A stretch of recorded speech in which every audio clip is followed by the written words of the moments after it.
La chanson veut tout simplement dire qu'il soit loué. Amen, amen. Qu'il soit seulement loué. À cause de la vie qu'il nous a donnée. Nous pouvons nous asseoir. La sœur Eliane, est-ce que tu peux m'apporter ma bouteille d'eau qui est derrière là?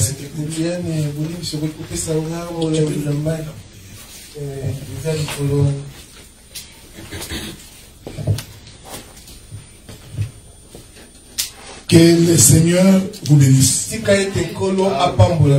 Qu'il bénisse également tout un chacun de nous.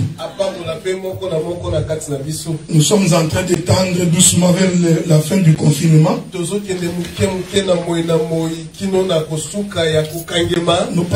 Nous pensons que Dieu va nous faire grâce. Nous saluons également tous les bien-aimés qui sont aussi à la maison. Nous pensons que le Seigneur vous fera du bien. C'est comme j'avais dit le dimanche passé. Nous encourageons également tous les frères et toutes les sœurs qui contribuent pour que l'œuvre puisse avancer. Même les gens qui viennent à peine d'arriver contribuent. Parce qu'ils comprennent que nous avons un long chemin à faire. Et nous croyons que le Seigneur nous a accordé la victoire. La Bible dit qu'il y avait un homme. Il était gaucher. Comme c'était un gaucher, il mettait donc son épée du côté droit. Alors un jour, Israël était attaqué. Cet homme décide, parce qu'il était israélite, il dit, je vais aller voir le roi qui nous a assiégés. Parce que j'ai un message à transmettre. Il arrive devant les gardes du corps. Comme les gardes du corps savaient que tout combattant est droitier.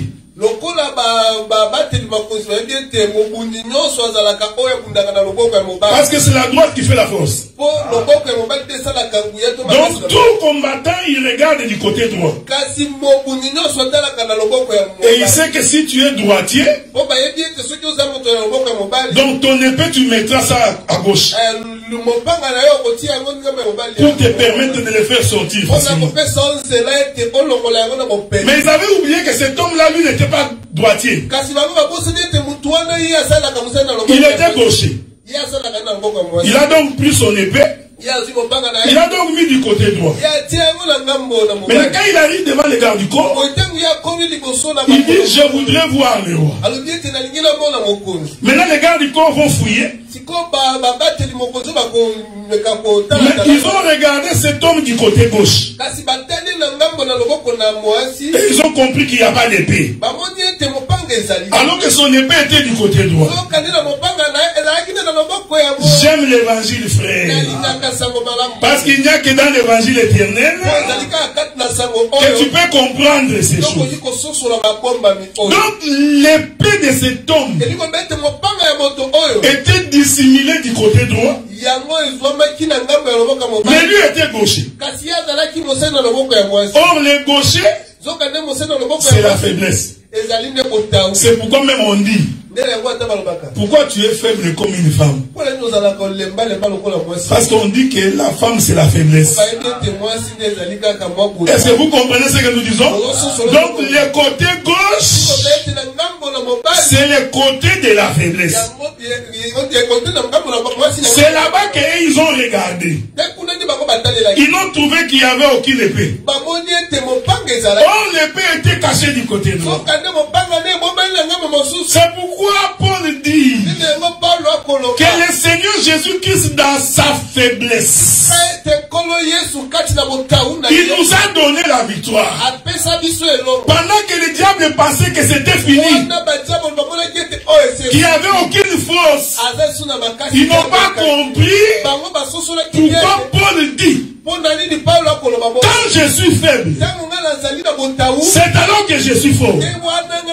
Parce que l'épée était du côté droit. Les gardes corps vont laisser la personne entrer. L'homme entre. Il dit au roi, je voudrais te parler en privé. Bon, comme ils ont vu qu'il n'avait pas d'épée, le roi demandait à tous les gardes du corps de sortir. Les gardes du corps sont sortis.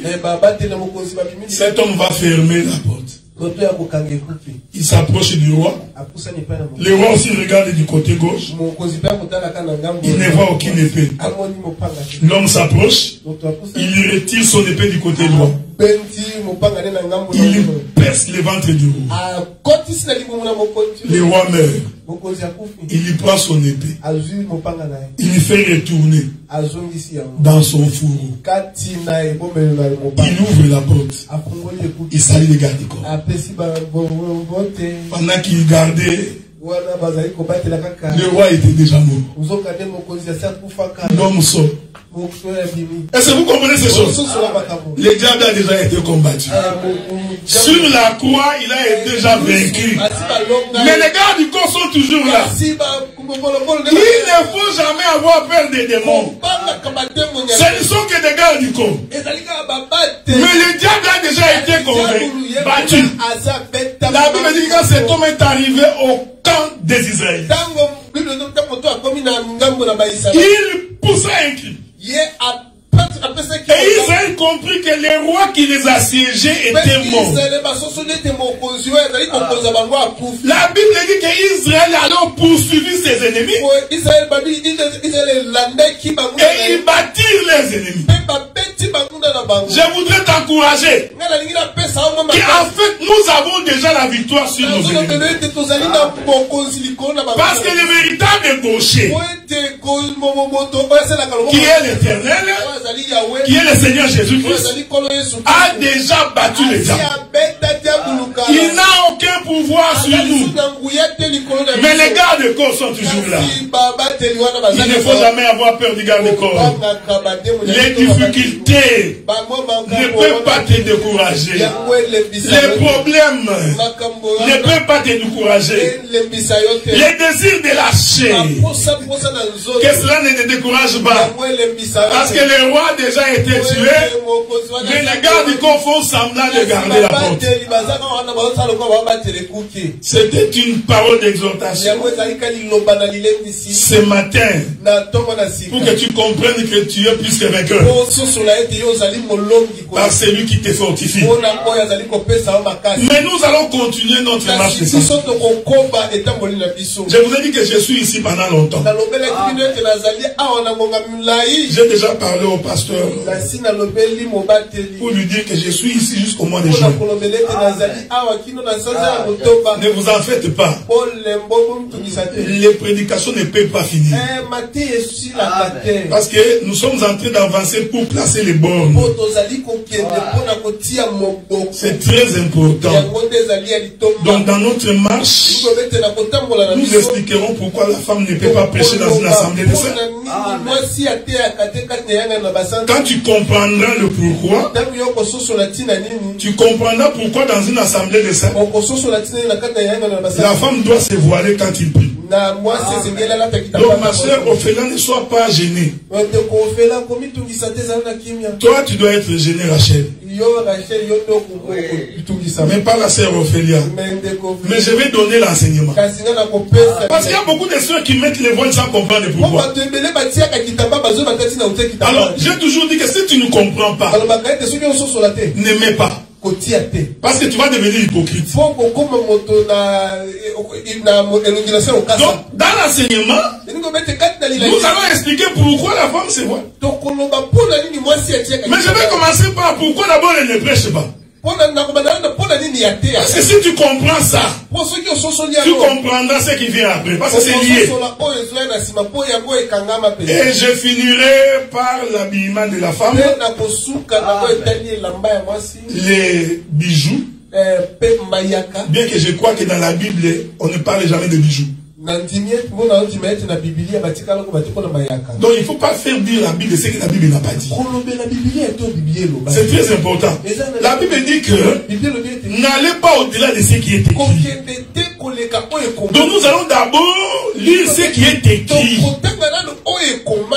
Ensuite nous allons donner le pourquoi. Bien aimé dans le Seigneur, pour que quelqu'un adhère à quelque chose, il doit comprendre le pourquoi. S'il ne comprend pas, tu fais de lui un hypocrite. Voilà pourquoi le ministère est donné pour que le peuple puisse comprendre. Néhémie chapitre 8 verset 8. La Bible dit qu'on lisait la loi distinctement. D'abord, on lit la loi telle que c'est écrit. Ensuite, on en donnait l'essence et l'explication. Donc, la parole de Dieu, d'abord, nous devons répéter les sons. Comme c'est écrit. Nous disons d'abord Amen. Ensuite, nous donnons l'essence de ce qui est écrit. C'est la raison du ministère. Est-ce que vous me suivez? C'est ça la raison du ministère. C'est pourquoi vous avez remarqué. Prenons les livres de... Je crois que ça doit être Exode. Si je ne me trompe pas. Je crois vous avoir donné cette écriture-là.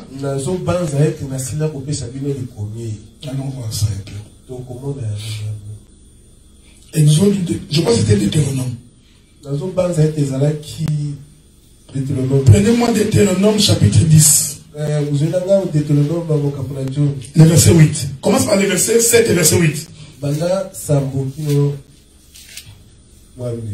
Deutéronome chapitre 10. 7 et 8.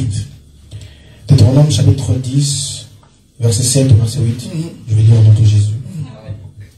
Ils partirent de là pour Gudgoda et de Gudgoda pour Jotbata, pays où il y a des cours d'eau. Verset 8. En ce temps-là, l'Éternel sépara la tribu de Lévi et lui ordonna de porter l'arche de l'alliance de l'Éternel, de se tenir devant l'Éternel pour le servir et de bénir le peuple en son nom, et qu'elle a fait jusqu'à ce jour. Que le Seigneur bénisse la lecture des Écritures. Nous aurons beaucoup d'écritures aujourd'hui. Israël sort. Il marche. Après cette traversée-là, Dieu dit, tu prendras la tribu de Lévi. Il aura pour mission de porter l'arche et de bénir le peuple. Donc, le travail de Lévi, c'était de porter l'arche et de bénir le peuple. Donc, selon cette écriture, Benjamin ne pouvait pas porter l'arche. Judas ne peut pas porter l'arche. Ruben ne peut pas porter l'arche. Ne peut porter l'arche qu'un lévite. Je vous donnerai une autre écriture. Et ce n'est pas tout Lévi qui portait l'arche. Ne pouvait porter l'arche qu'un Lévi sacrificateur. Donc, tu peux être de la tribu de Lévi sans que tu aies apporté l'arche. Donc, ne peuvent porter l'arche que les sacrificateurs. Et ne peut bénir le peuple que les sacrificateurs. Voilà pourquoi j'avais dit, quand tu rentres dans une église, tu trouves une femme qui élève la voix pour bénir le peuple. Comprends que tu es en face d'une sorcière. Je vais y aller doucement. Personne ne va échapper à la Quand Dieu choisit, prenons les Écritures. Parce que vous savez, dans la tribu de Lévi, il y avait aussi des femmes. Mais ils ont quand même l'Écriture. Je prends Nombre chapitre 4. Non, prends-moi Nombre chapitre 3. Le verset 39. Nombre chapitre 3, verset 39. Nombre chapitre 3, le verset 39. Tous les Lévites dont Moïse et Aaron firent le dénombrement sur l'ordre de l'Éternel, selon leur famille, tous les mâles depuis l'âge d'un mois. Répète-moi ça, frère. Tous les mâles depuis l'âge d'un mois et au-dessus furent 22 000. Ajoute-moi le verset 45. Nombre 3, le verset 45. Prends les Lévites à la place de tous les premiers-nés des enfants d'Israël. Et le bétail des Lévites à la place de leur bétail. Et les Lévites m'appartiendront. Je suis l'Éternel. Ça, c'est Dieu qui parle.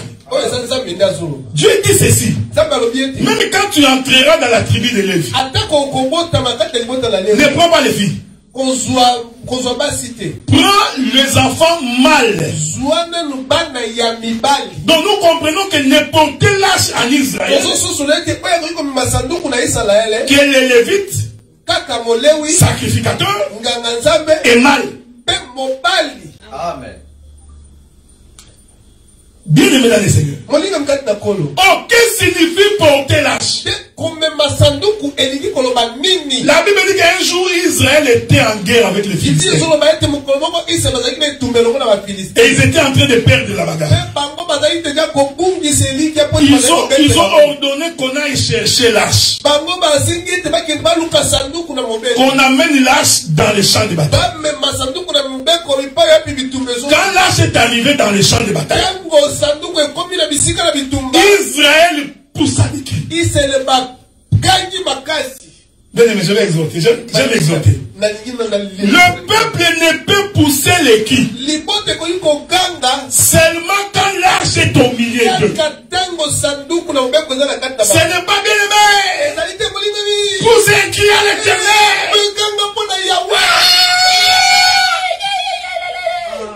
Si Dieu n'est pas au milieu de vous, ton cri, c'est un cri de Melekete.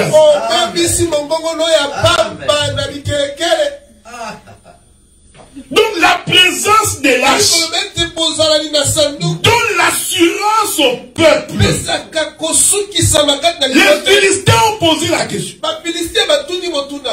Pourquoi ont-ils poussé des cris? On leur dit, leur Dieu est au milieu d'eux. Pour que les païens sachent que nous existons. Ce n'est pas en chantant, ce n'est pas en dansant, c'est la présence de l'âge qui fait que les Philistins sachent que nous avons Dieu.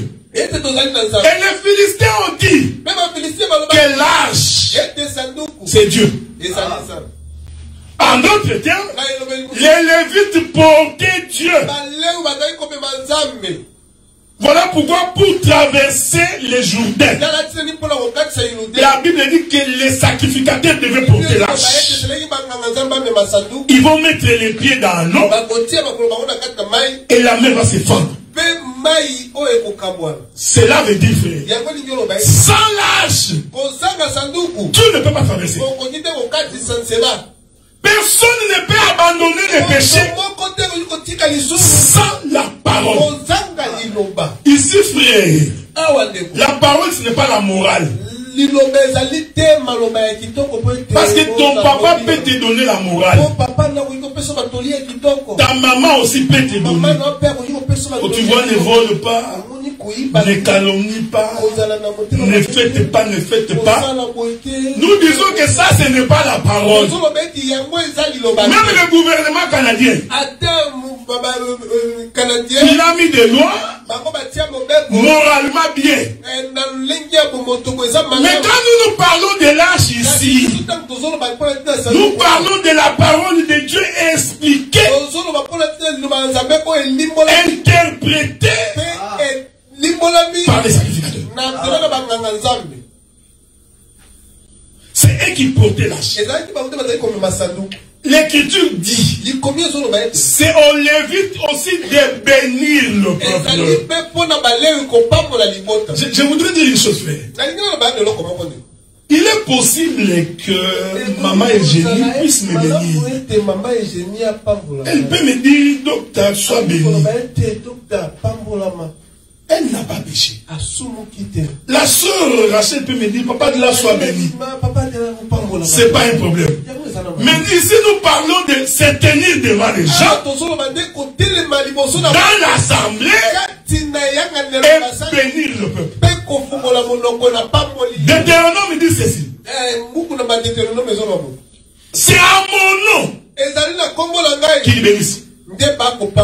Et c'est pour suivre, frère. Donc, les sacrificateurs ne bénissent même pas en son nom. C'est pourquoi beaucoup n'ont pas compris l'écriture. Pour que l'Éternel accomplit la parole qui sort de la bouche de ses serviteurs. Il faut bien comprendre cette écriture. Il faut que ce qui sort de la bouche de son serviteur soit la parole de Dieu. Si ce n'est pas la parole de Dieu, Dieu ne peut pas l'accomplir. Amen. Donc, même un serviteur, quand il parle, il doit parler au nom de l'Éternel. C'est pourquoi les sacrificateurs, pour que Dieu, je suis en train d'insister sur ces choses, parce que c'est profond. C'est ce qui fait toute la vie d'un chrétien. Il faut qu'un sacrificateur soit quelqu'un que Dieu a mis à part. C'est-à-dire qu'il a séparé du péché, séparé de la mauvaise vie, pour qu'en lui, Dieu puisse habiter. Comme ça, même quand il parle au nom de Dieu. On ne peut pas avoir un homme qui se dit prédicateur, même voleur. Et il est conscient de son vol. Un prédicateur mafieux. Je me pasteur. Donc il fait la mafia. Malhonnête. Vous savez, quand tu es malhonnête, c'est pas un péché qui te vient par hasard. La malhonnêteté se conçoit. C'est-à-dire que tu as le temps de réfléchir, tu trouves les astuces. Un prédicateur. Non. C'est quelqu'un qui est sanctifié. C'est pourquoi l'Écriture dit, tu les mettras à part. Ils vont m'appartenir. Est-ce que vous me suivez, frère? Donc Lévi, il était séparé d'eux. C'est pourquoi je vous avais dit, quand Lévi naît, sa maman Léa va dire, désormais, mon mari s'attachera à moi. C'est-à-dire que Lévi, c'est le point de jonction. Le père et la mère. Oh, cette chose est prophétique. Dieu voulait dire, pour que les ciels soient reliés à la terre, il faut l'étendue. C'est l'étendue. C'est l'étendue qui relie les ciels et la terre. C'est pourquoi ces jours, quand Jacob s'est couché, il a vu une échelle touchant la terre jusqu'au ciel. Voyant les anges monter,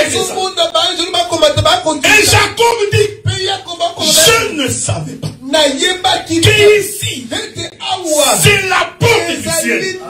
Or, un jour, un homme vient, il dit, personne ne peut aller au pays s'il ne passe par nous.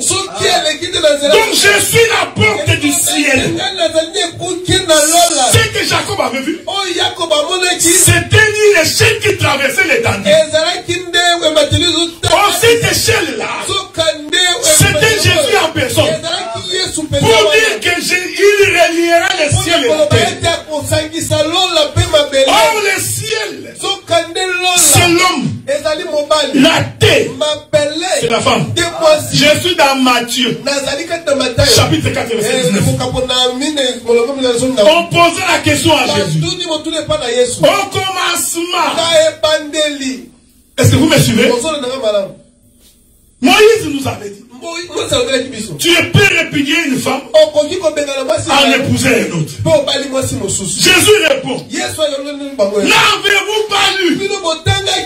On pose la question à Jésus sur le mariage. Un homme et une femme. Mais regarde comment Jésus répond. Il dit, n'avez-vous pas lu? Qu'on commence, Dieu fit les cieux et la terre. Jésus disait, les cieux c'est un homme, la terre est une femme. Il faut retenir ce que j'ai dit. Parce que je vais expliquer pourquoi on ouvre la tête plus tard.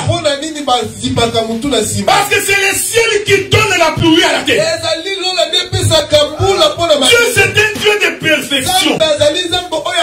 C'est le ciel qui nourrit la terre. Si le ciel n'existait pas, aucun arbre ne poussait. La vie même sur la terre n'existerait pas. C'est le ciel qui nourrit la terre. En d'autres termes, c'est l'homme qui nourrit la femme. Laissez-moi pousser. Cela veut dire, le ciel est une bouche et la terre c'est l'oreille.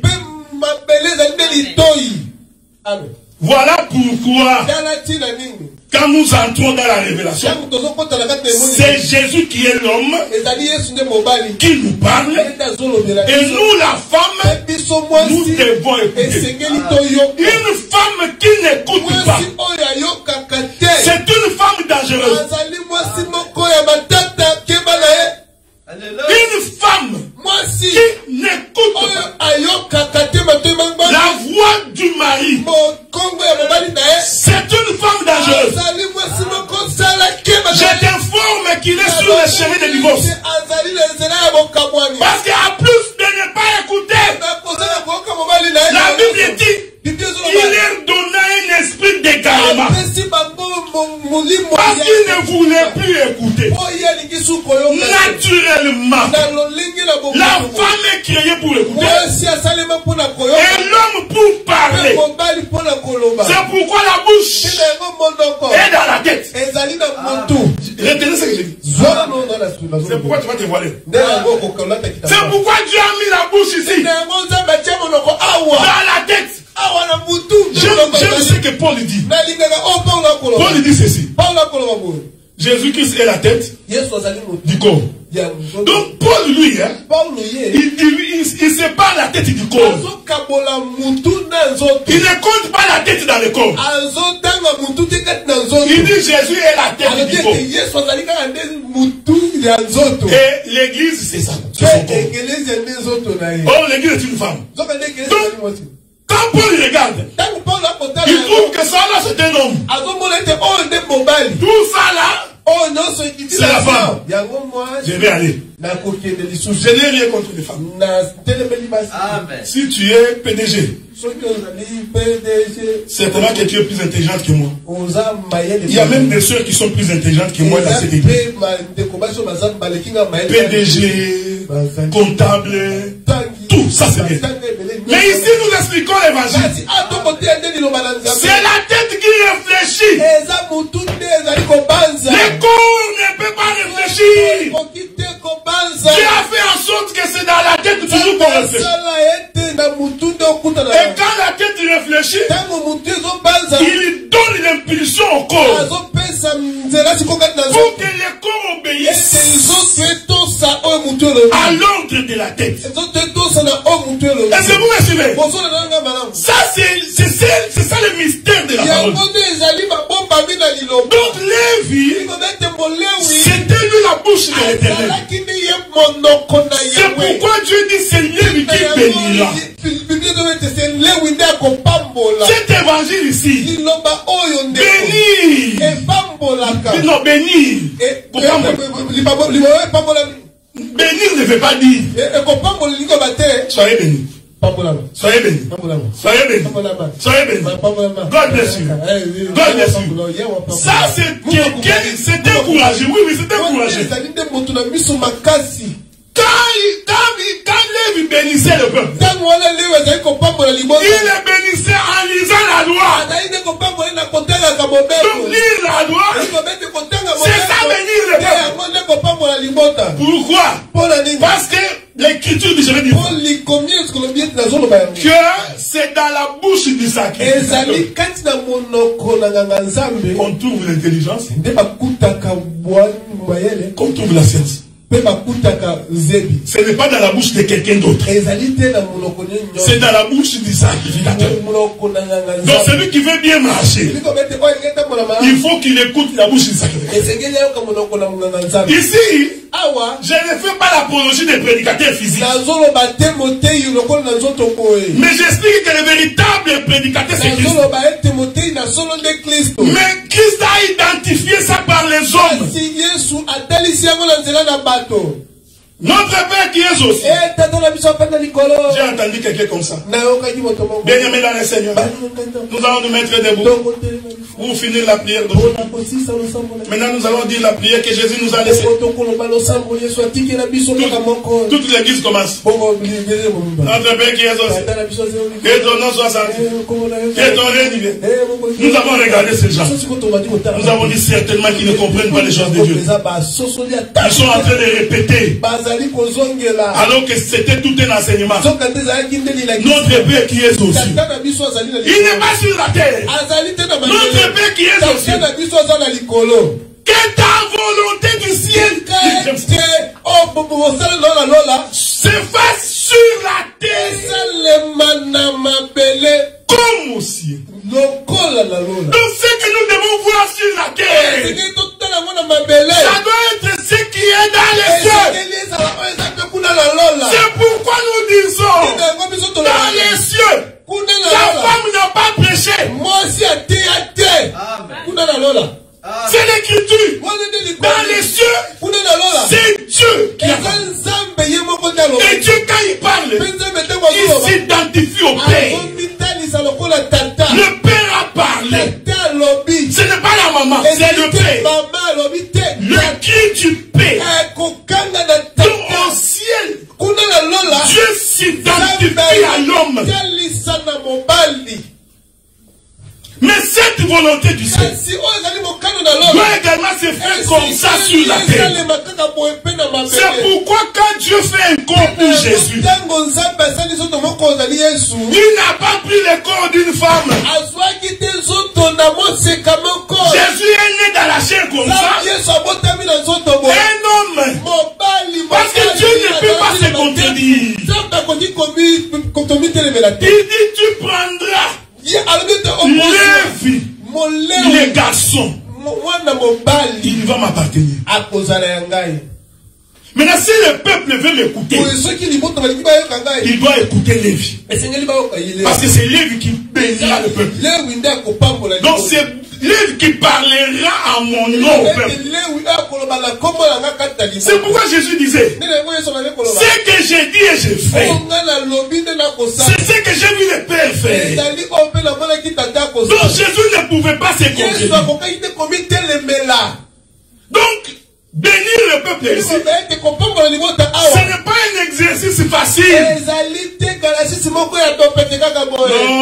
Non, parce que tu aimes bien la soeur, parce qu'il donne beaucoup d'argent à l'église, alors pour lui faire plaisir, un jour comme ça après le culte, il dit ma soeur Germaine, tu vas bénir le peuple. Le ciel est en colère. Le ciel est en colère.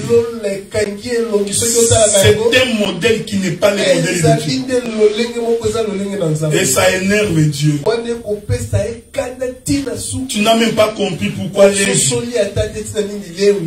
Vous savez, j'ai beaucoup de choses à dire. Hein? Je suis en train de me dire, je vais par où passer? Parce que j'ai beaucoup. On va prendre une écriture. Prenons une écriture. Malachie. Chapitre 2, verset 6 et verset 7.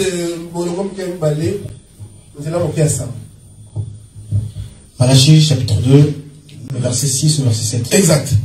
Je vais lire au nom de Jésus. La loi de la vérité était dans sa bouche.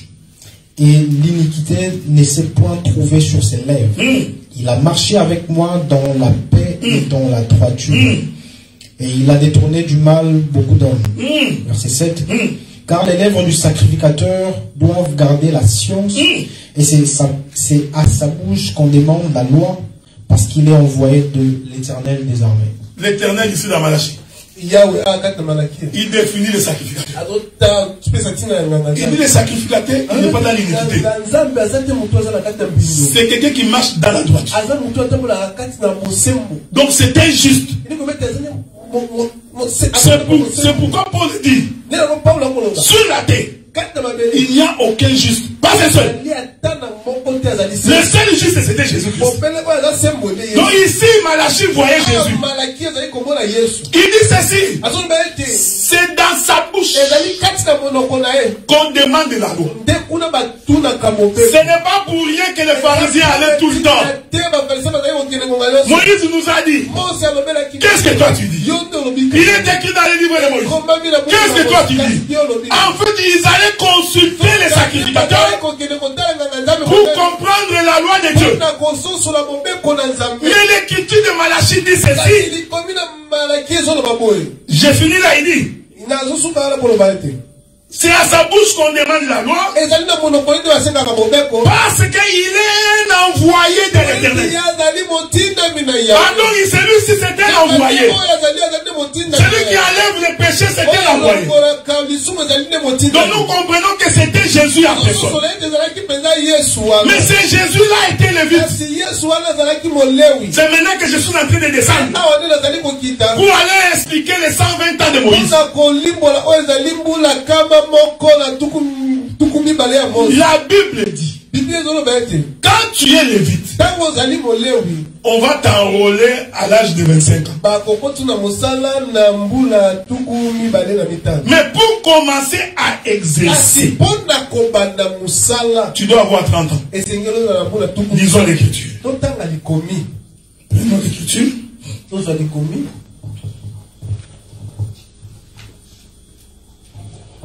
Mon bien-aimé, prends-moi 2 Chroniques chapitre 6.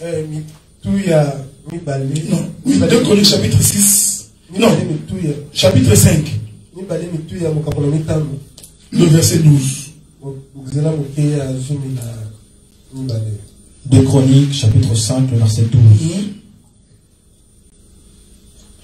Je commence à partir du verset 11 parce que ça commence au milieu de la phrase. Ok. Au moment où les sacrificateurs sortirent du lieu saint, car tous les sacrificateurs présents s'étaient sanctifiés sans observer l'ordre des classes.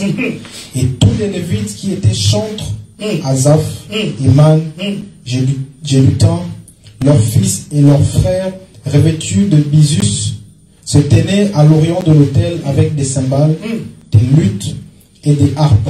Et avaient auprès d'eux 120 sacrificateurs sonnant des trompettes. Souligne-moi ça.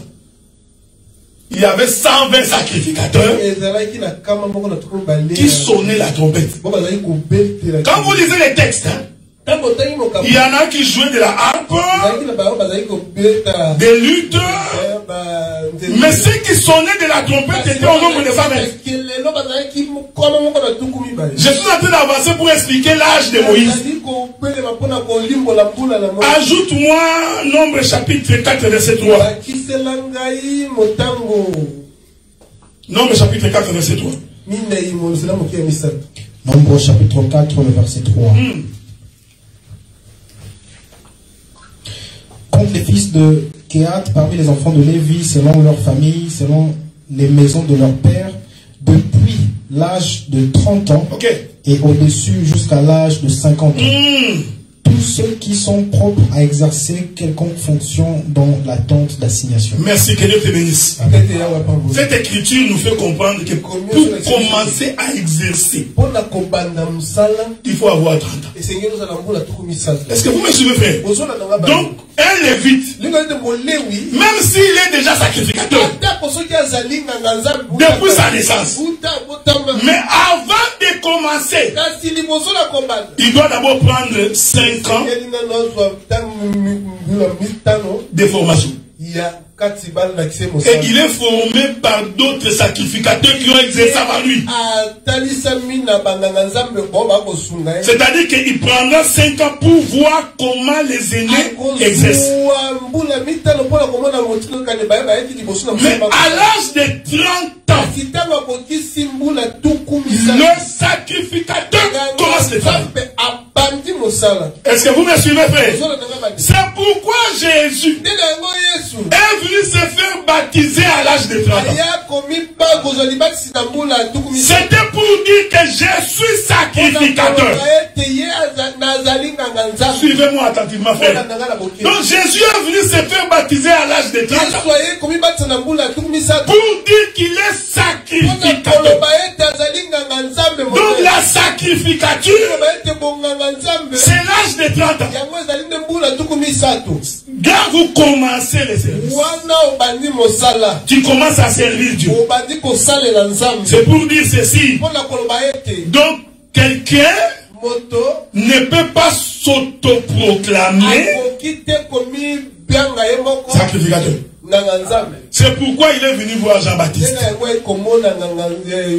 Cette écriture veut dire Jean-Baptiste était plus âgé que Jésus. Donc Jean-Baptiste, il représente les sacrificateurs en fonction avant Jésus. Je vais aller doucement ici.